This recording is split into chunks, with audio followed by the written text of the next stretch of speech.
In this episode of Grief in Common, we mention cancer, and the words attacked and murdered are briefly used to describe a traumatic bereavement. Hi, and welcome back to Grief in Common podcast. I'm Kim, and you might have recognised me from the first season. I'm one of the youth ambassadors for Winston's Wish, and I'm here with Ashley. Thank you. I'm Ashley. I'm 27. And the reason why I guess I am here is, of course, to talk about grief, particularly that I lost my dad when I was 20. And yeah, just really excited to kind of just really relate. You have to talk about something relatable to people who can relate, because grief is super complex. But I always find that if you have a community, it just can make that process, that journey, that experience just the slightest, if anything, bit easier to kind of navigate. So yeah, thank you for having me on. But my main thing is to relate about it. That's the one thing that I always found quite difficult to begin with. So yeah, I'm really happy about that. Yeah, definitely. I think for a long time I found it super hard to relate, and I think with grief that just makes you feel like even more isolated, because I don't know kind of like your kind of experience around it, but for me, when I lost my dad, like that was like my first significant loss, and there was like no one else that I was really close to at the time that had a sort of significant parental loss in that sense. So it was quite difficult to navigate, especially around university. And it was only when I came out of university that I felt like I was actually able to grieve. So it was a really confusing time, but yeah, definitely having that relatability is so helpful. Yeah, I agree, because I lost my mum when I was 18, and then I think I just threw myself. I was doing my A levels at the time, and then I just threw myself into uni, and I think that wasn't the best decision I've ever made. And I think it's like going through uni throughout has just been a bit of a struggle. But I think as I've gotten a bit older, I think I've matured a lot more actually, to be honest, and it's kind of made me see everything from a new perspective as well, which is been quite refreshing. Yeah, no, really curious about your kind of change in perspective, because it's your perspective of life pre-loss versus post-loss, and I'm still like really navigating that myself even 7 years down the line. So yeah, what perspective? I'm curious. I think like at 18, because I was like, I feel like I thought I was an adult because like it's 18, but I think the way I was thinking about the situation was still so childlike, and I felt a lot of like anger a lot of the time as well. And then as I got through university, it started becoming less anger and more kind of like trying to understand how I was feeling within myself, and actually letting myself kind of actually grieve and think about what was going on, because I don't think I allowed myself to even like comprehend what was happening at the time. Yeah, no, I completely understand, and yeah, definitely can relate. I think as well, like when you're at that age, when people, there's a lot of discussion online, particularly about, your frontal lobe developing, and all of a sudden life either makes sense or it completely doesn't make sense. You're questioning everything. I think that's very much relatable to grief, because I think technically, literally, like biologically, your frontal lobe doesn't actually kind of set in, I think, until you're actually 25. So when you've had grief and experienced that, during your childhood years, you're not able to actually process it. Like, it generally is a thing. So it can take a long time. I know it took me ages to really be able to unpack what I've been through, actually having that space to kind of deal with your emotions or just even feel your emotions. Very difficult process, but really important process. I think a lot of people, if they've lost someone quite young, it probably doesn't come in until a lot later. So there's no pressure. I don't think there should be any rush as well to kind of fast forward that process. I do think it comes quite naturally as well. Yeah, I was gonna say, because I'm only 22, so it's still like I feel like I have a lot more to like time to develop. But I think it sounds like it is like my brain will kind of like compute it a lot better, even more than I think I am now. So it's reassuring that you've said that. It makes me feel a bit better.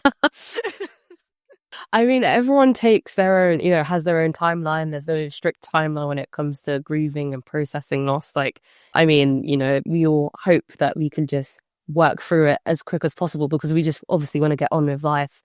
And it's not saying that we've forgotten the person that we've lost, but we just want to be able to kind of get back to some normality of being able to actually live.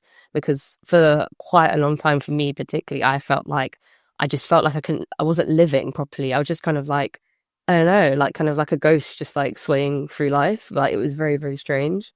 Going through life as a ghost like that, I feel like a lot, especially to begin with. Coming into university, I was like, I wasn't even socializing properly, to be honest.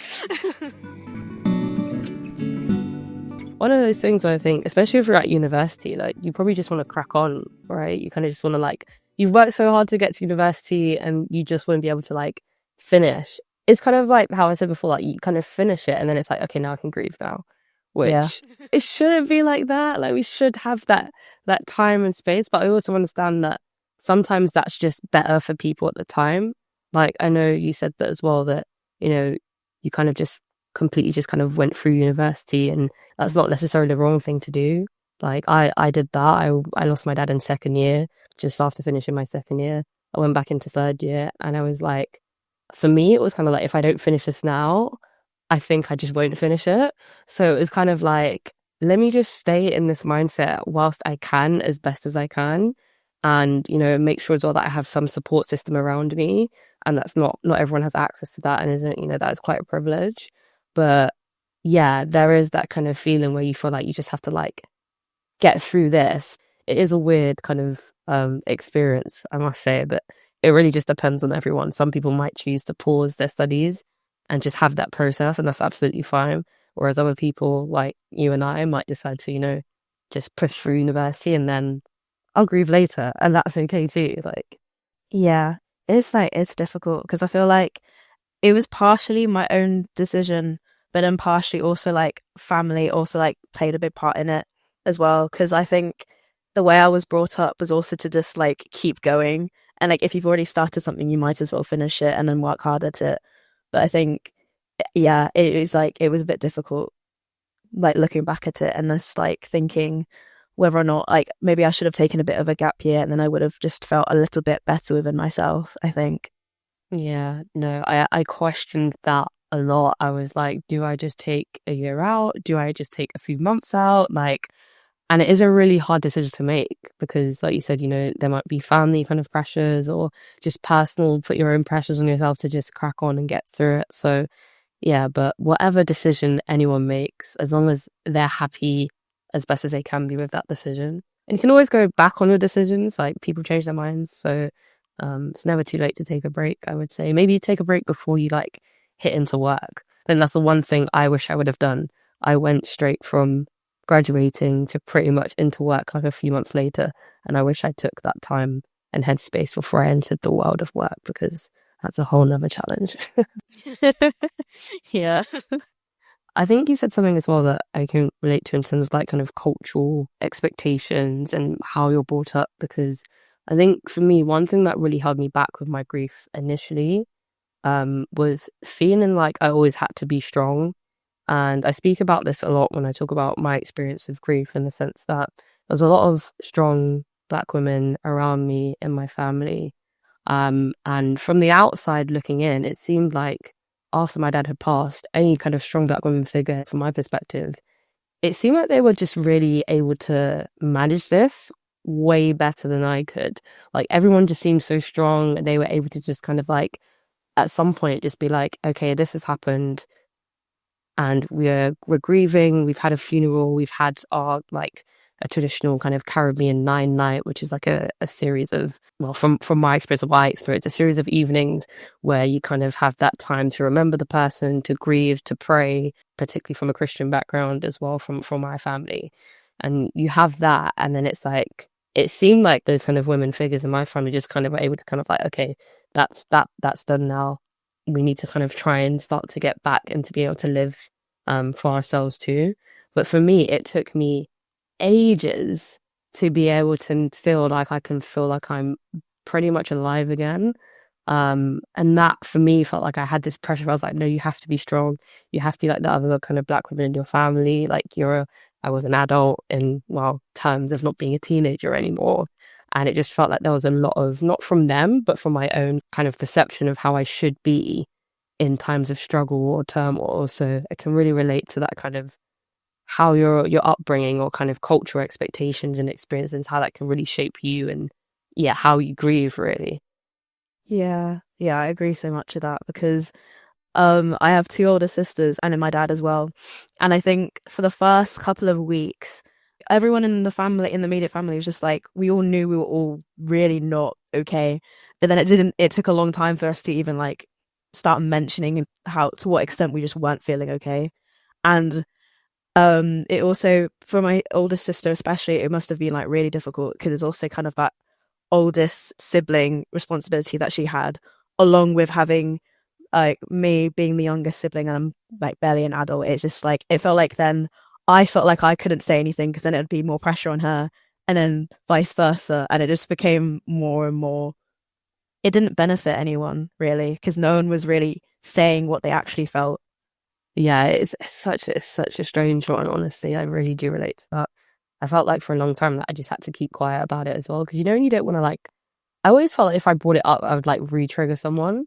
Like, because I'm Yeah, like, oh, I don't want to bring it yeah, up because I'm like, I'm going to make you upset. And then we're both upset. And then now it's just a whole load of upsetness. And now I've just yeah, created like catastrophe and chaos because I brought something up. But I think that is something as well that I've learned over the years is that, yeah, bringing it up with someone, in your support network or someone that you trust, especially someone that's connected to the loss, it may stir up feelings of sadness, but it doesn't mean that, they don't want to talk about it as much as you want to actually bring it up.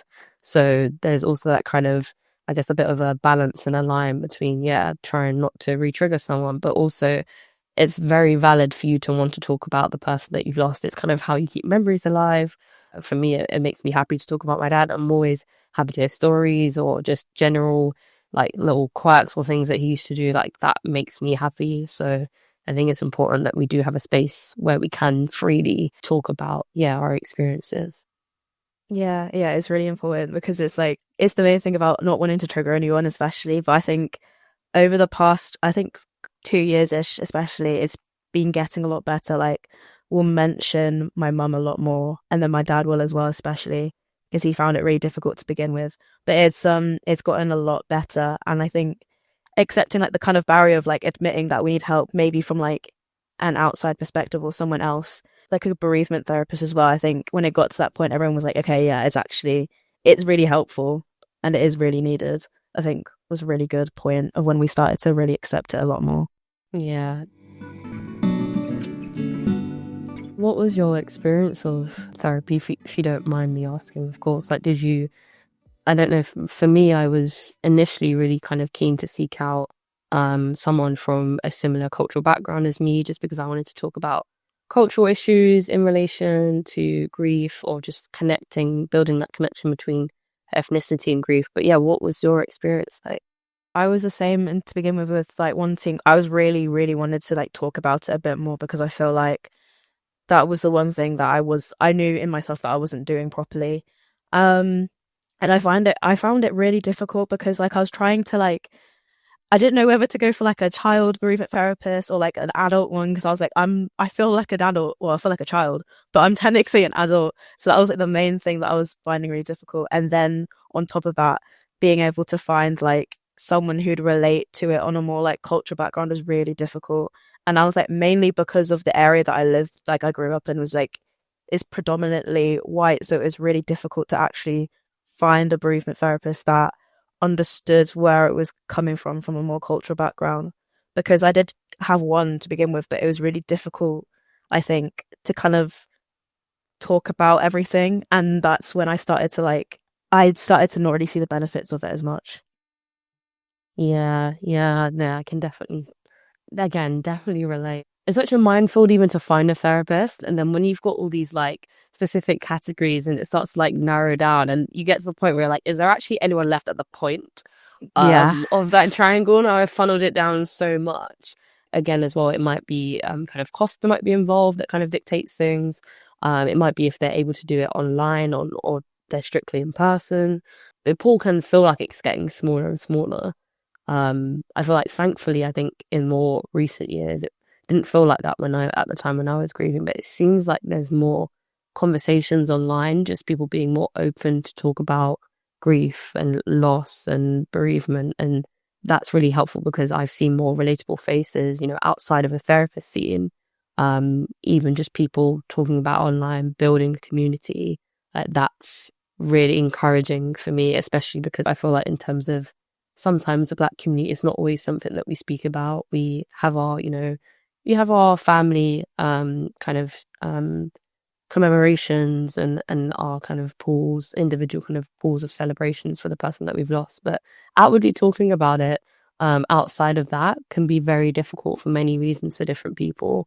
I've really appreciated and found it really encouraging that there are, more Black people openly speaking about their grief and loss experiences across different platforms, social media platforms. But there's been events that I've been to where people are talking about it a bit more openly, or also like support spaces where people are just openly kind of building communities around grief and loss. And that's something that I've been trying to do, although I've had a bit of a momentary pause, but I do hope to come back and kind of really, again, start that space up again and hope to build a bigger community about it.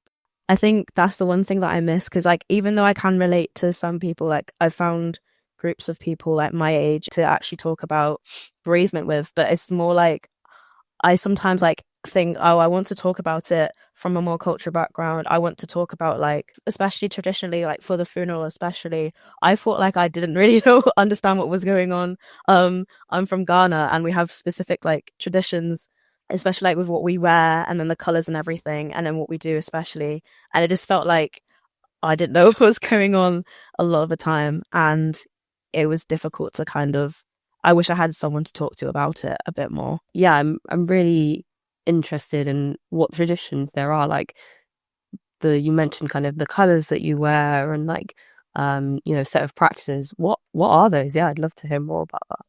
Yeah, so like on about a week after the person's passed away, you have like a gathering with close like family, friends and the family members, and it's just where you kind of, for a Christian background, you like pray for them, and then you also start like, that's when the preparations for the funeral kind of begins, and it's just like talking about the person, their lives, and then what different parts people want to play in the funeral. And then at the funeral itself, depending on like the age of when the person died, if it's kind of like younger, it'd be black and red, and then if it's an older person, it would be black and white. So that was quite interesting to learn a bit more about it, because I only lost my grandparents when I was quite young, so I wouldn't really understand what was going on at the time. So it was really interesting to learn about that a bit more. But yeah, and then also see family members I hadn't seen for a very long time. That was quite nice. And then also like the community that came together as well was quite nice. But yeah. Yeah, no, I always find like, I think this has probably been it's definitely been since I lost my dad. I just find like the whole kind of traditions, funerals, or, cultural traditions around what happens when someone passes, I find them really interesting. And I wish I'd hear, more people talk about it, or be open to talking about it more. I know it's very difficult and it's not something everyone wants to speak about, but I think it's great to have those traditions. You're kind of less alone because, like you said, everyone kind of has a role to play. So it is quite nice on the day when everyone can come together. And even though it is a really sad event, having that community element around could just again always try and make something feel just a little bit more bearable. What kind of like traditions did you have specifically, like most? Yeah, it's interesting because I feel like with a 9 night, which is kind of like a Caribbean kind of like celebration of life for someone that you've lost. I feel like every kind of maybe island, and hopefully this is correct, but I'm just giving my experience of what I know, but I believe that every island does it quite similar, but I think within each family, you might have your own kind of specific uniqueness within that. So for my dad, we had a series of prayer nights after he passed. I think there was 9. There might have been, it was either 9 or just under 9 of them. But there definitely was a lot of prayer nights where predominantly a lot of the family members, and bearing in mind, I have a really big family on my dad's side. So fitting a lot of people into one house was interesting.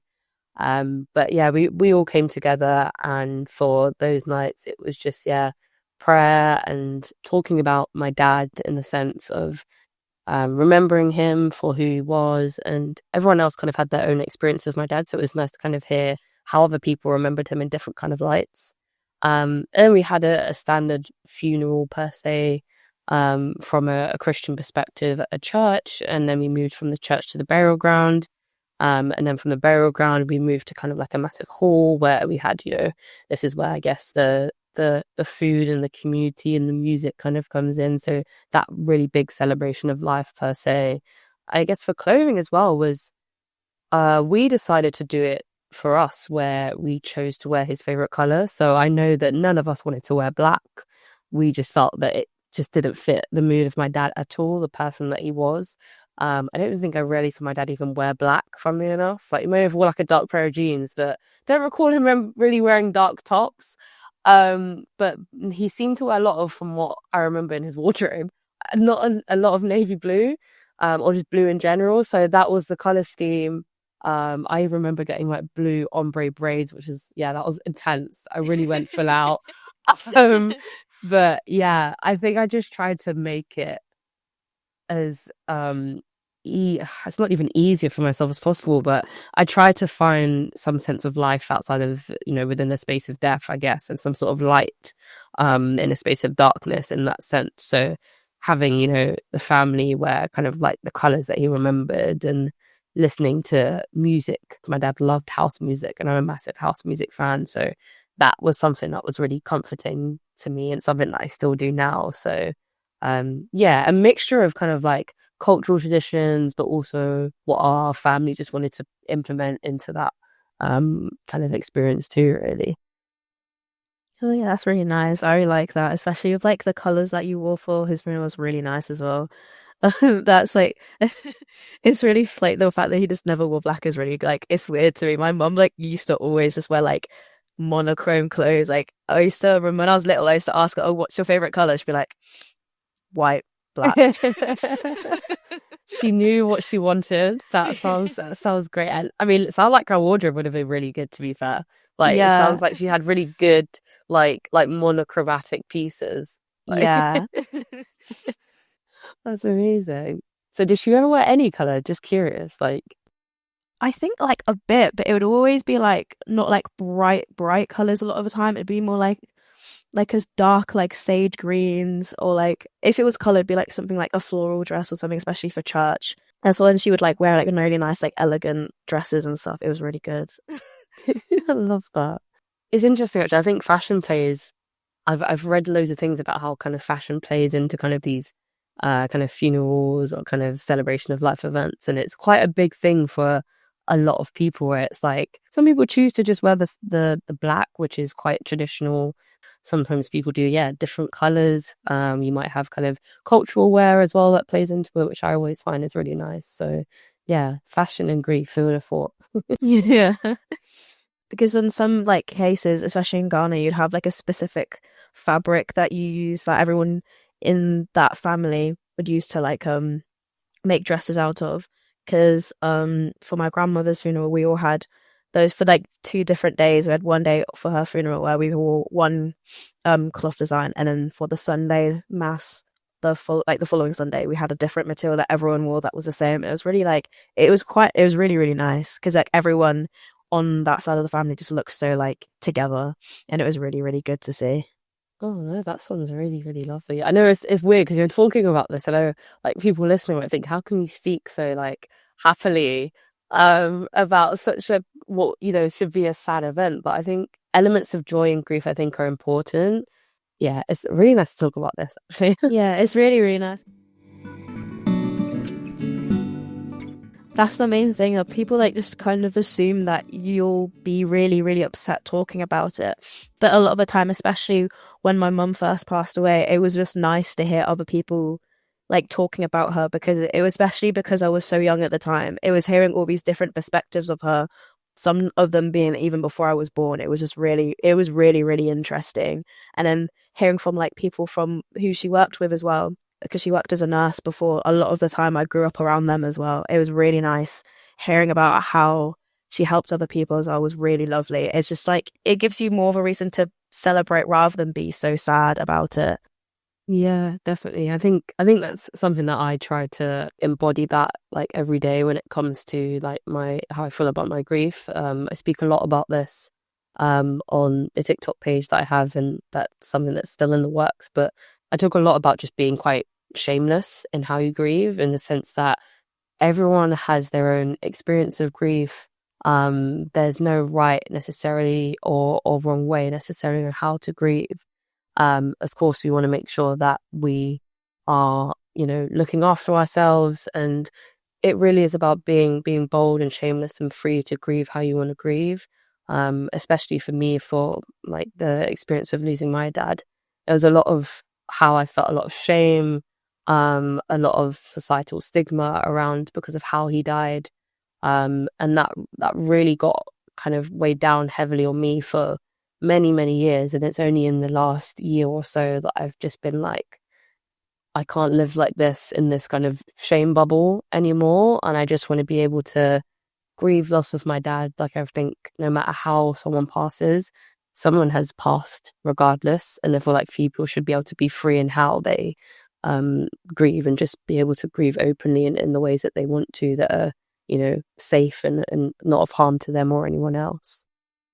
Yeah, that's really important for me, especially. Like, I felt like I didn't feel like I was able to grieve because I felt like, because my mum was ill beforehand, I felt like people just thought that in a way I was like preparing to be bereaved.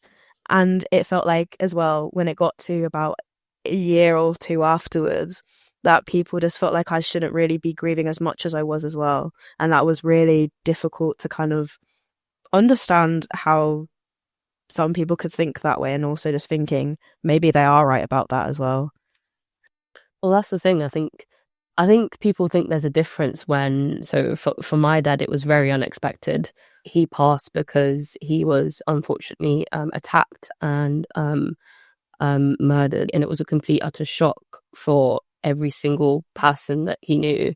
But people think that because there's this kind of like view that, if someone passes in a traumatic or an unexpected way and suddenly, that is better or worse compared to someone who has actually had, for example, in yourself, you were kind of, it's kind of like you were waiting for it to happen because you kind of knew it was going to happen. But there's actually no difference, because at the end of the day, as soon as that person passes, it's still a shock for you, because you've had them in your life and now they're no longer there. So it's a shock nonetheless. So I think that's extremely important to talk about, because there is this kind of perception that if someone's passed suddenly versus someone who is, knows that it's going to happen, that there's a complete different experience. But I think there's kind of nuances, but at the end of the day, it's a shock to your mental health. It's a shock to your body when someone you've had in your life is no longer with you. So it changes your whole trajectory of life in itself. So that's it. Yeah, exactly it. It's almost as if people are like comparing different experiences, and that doesn't make any sense. Exactly. It shouldn't be about comparing experiences, share experiences, definitely, but I think comparing is definitely not the right way to go about it, because it's not a kind of quote unquote struggle Olympics. Everyone has their own experiences of grief. And to be completely honest, that is something that I even myself had to really drill into my own mind, because for a long time in my head, I was like, my dad dying from, being attacked and murdered is like the worst thing in the world. And this is like the worst kind of experience of grief. But I had to unlearn that for myself, because everyone's experiences of grief is always for them going to feel like the worst thing in the world and the worst grief in the world. Yeah. Because, it that's how it feels when you're in that space. But it's not about, coming top trumps with your grief experience versus another. Like, we have to all be understanding and, be empathetic that, everyone's going to have their own shocking, traumatic experience when it comes to losing someone. No matter how the person died, it's still a massive shock to the system. Yeah, exactly. It's that communal understanding. That's really important, because all the different perspectives as well. It just made me, I think about what happened in every aspect, and then how I was dealing with it within myself as well.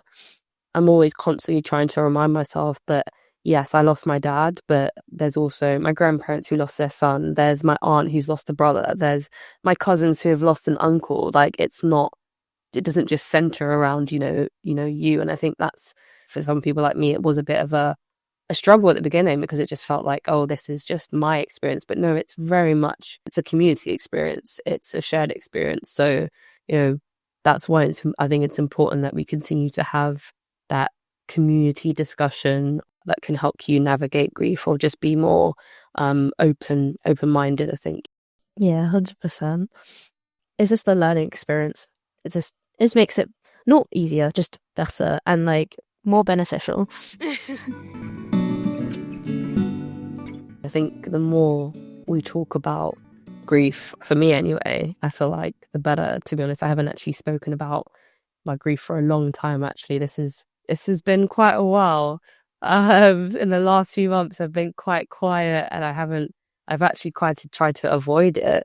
But this has been like a really nice kind of, I guess, a somewhat reintroduction of, and a reminder for me about why it is so important to talk about it, because I feel quite lighter actually after talking about it. That's the thing. I always forget that as well. Like, I'll have long periods of where I kind of not almost, it feels like I'm forgetting about it, and then like I'll do something and it will remind me, and I'm like, oh my gosh, I've not been thinking about it. But then not in a negative way, but it feels like I'm kind of neglecting that kind of self-development and kind of acknowledgement of something that's so big that happened in my life.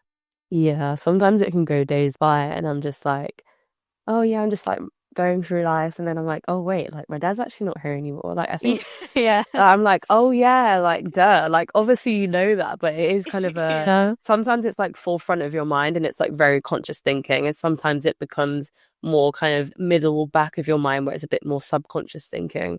But I think actually something that I did learn in grief therapy last year was that those ebbs and flows are actually really, really healthy.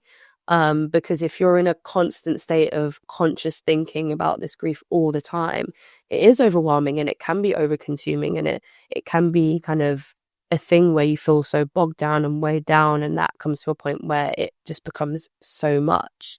But I think having those ebbs and flows of like, you're in this kind of being able to live whilst, still thinking about death, or navigating that kind of two polar sides. I'm sure, I know people always say this, oh, you're the person you've lost, they would have, they wouldn't want to see you like this. Oh my gosh. There's always, people always say that. But I do feel like there is a element where you need to feel like, no, but it's about, it's living for yourself. No matter what the person that's passed might have thought, that you want to live for yourself because you're still here. And you deserve to live, even if, you've experienced kind of grief and loss. It's really important. Yeah, no, that's the thing that I think a lot of the time in my family, especially like extended family, the thing they'd always say is like, oh, you need to do this for your mother. Your mother wouldn't like you being this unhappy. I'm like, oh. It's important to do it for you, as much as you might be thinking about, your mum, of course, as well. Yeah, especially the way like you sometimes think a bit more about what they would want. It plays a lot in a lot of my decisions as well. Or like, even if kind of like trivial stuff of like, oh, if I'm like quote unquote misbehaving or something, I'm like, oh, what would my mum say about this? But then you have those moments where you're like choosing a grad job, for example. I'm really like overthinking it at the moment, I think, especially because I'm like, what would my mum think about this? Or like, what would she say about the path I'm choosing as well? Yeah, I think how I always see it is that I'm assuming that they would want you to be happy with the choices that you make. That's usually how I navigate it, but it can be, I do feel like that kind of confusion, because when I came out of university and I graduated, my plan actually was to work with my dad. So my dad had quite a few of his own businesses, and I wanted to do marketing, and we had spoken about it, and he was like, well, why don't you do the marketing for one of my businesses? So I had, in my mind, I'd already had a job set up and lined up for me like after uni. So I was like, in my head, I was like, oh, I'll be fine. Like, I don't even need to apply. Like, this is great. Like, Yeah. it's my dad.